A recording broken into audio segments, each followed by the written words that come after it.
د رمضان په میاشت کې موږ او تاسو له دام پکار ده چې د خپلې ژبې روژه مو نیسو. د ژبې روژه دا ده چې خپله ژبه بنده وساتو د دروغ ویلو نه، د لفظي جګړې نه، د فحش خبرو نه، د غیبت کولو نه، د تهمت لګولو نه،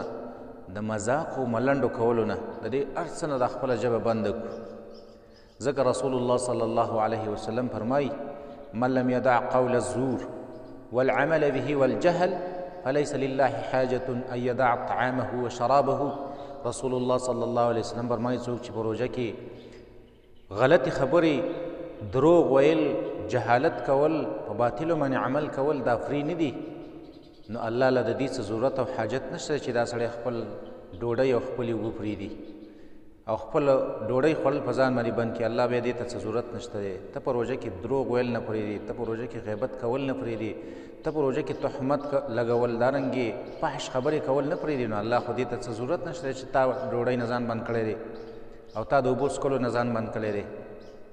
ته چې په دې روژه کې دا اوبه او دا ډوډۍ نه خوري، خو د دې وجې نه خوري چې الله ویلي دي چې په روژه کې د دې خوړل حرام دي. همدغه الله دا ویلي دي چې دا غیبت کول دا حرام دي، دا په روژه کې هم حرام دي، دا په بوزه کې هم حرام دی او منع دی. دارنګې چغلي کول، تهمتونه لګول، فحش خبرې کول، لفظي جګړې کول. دارنګې بل حدیث کې راځي رسول الله صلی الله علیه وسلم فرمایي: اذا كان یوم صوم احدکم، کله چې تاسو کې یو کس یو ورځ روژه نو فلا یرفس، دا سړی د غلطې او فحش خبرې نه کوي، او ولا یصخب، دا د شور شغب هم نه کوي، بې ځایه چغې والدام دې نه کوي. او په ان شاتمه احد، که یو څوک راشي دته کنځلې وکړي او قاتله، یا د ده سره جګړه کوي، جنګ ورسره کوي، نو فلیقل، دا سړی دې ورته ووایي چې اني امرؤ صائم، زه یو داسې سړی یم چې ما روژه نیولې ده، زه تا له بیرته د کنځلو جواب نشم درکولی، زه تا ته بیرته د جګړې جواب نشم درکولی. ډېر خلک موږ په روژه کې وینو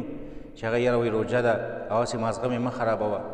نو روژه خو یې د خولې نیولي، دا ډوډۍ نه ځان بند کړی، خو د ټولو نه زیاتې جګړې بیا په روژه کې کوي.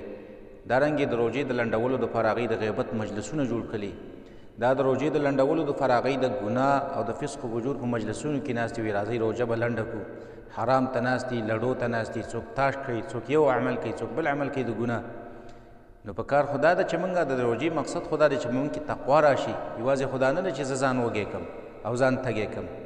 د روژې مقصد خدا دی چې تا کې تقوا راشي، تا کې خشیت الهي راشي، دا ستا ژبه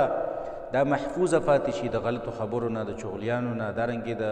د غلطو مجلسونو نه، دا ستا ژبه بنده پاتې